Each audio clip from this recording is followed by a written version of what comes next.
সত্যি কথা বলতে কি এটা কোনো ভবিষ্যৎবাণী না।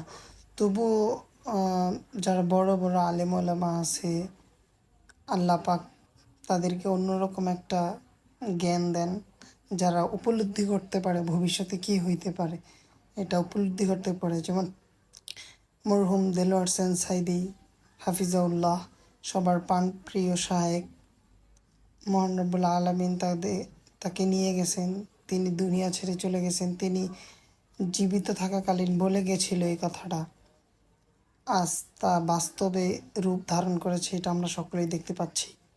তো কিছু কিছু কথা আছে যেগুলি বলে ওনারা সত্যি মিলে যায়, বাস্তবতার সাথে সত্যিই মিলে যায়। তো দেখি আমরা উনি কি বলে।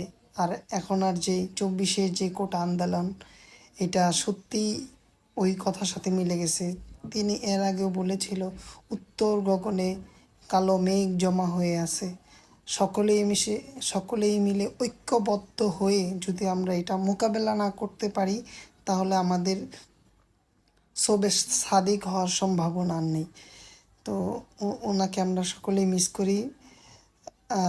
আমরা ওনার জন্য দোয়া করি, মহান রব্বুল আলামিন যেন তাকে জান্নাতবাসী করুক।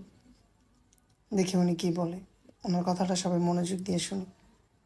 লাফালাফি বেশি করবা না, 12 কোটিতে গাছের গোড়া আসতে নানা দেবে, মামু বাড়ি দিল্লি গিয়া পড়বা, বাংলার জমিনে জায়গা হবে না। এ কথা বিশ্বাস করো। বাংলাদেশের মুসলমানদের শরীরে এক বিন্দু রক্ত থাকতে শয়তানের তৈরি করা ধর্ম নিরপেক্ষ মতবাদ বাংলার জমিনে কায়েম হতে দেওয়া হবে না, হবে না।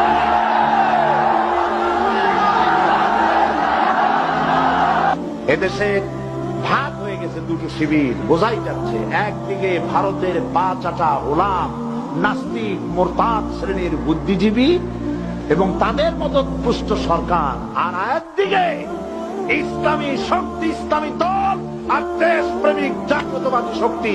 একদিকে হিমালয় পাহাড় আর একদিকে সূচো ইঁদুর। আল্লাহ বিজয় দেবে মুসলমানদের। কাদের বিজয় হবে? বাংলাদেশে কোরআনের রাজ কায়েম হোক, তাকে আপনারা চান? কারা কারা চান? দু হাত উঁচু করে দেখান। দাঁড়াবেন না, দাঁড়াবেন না।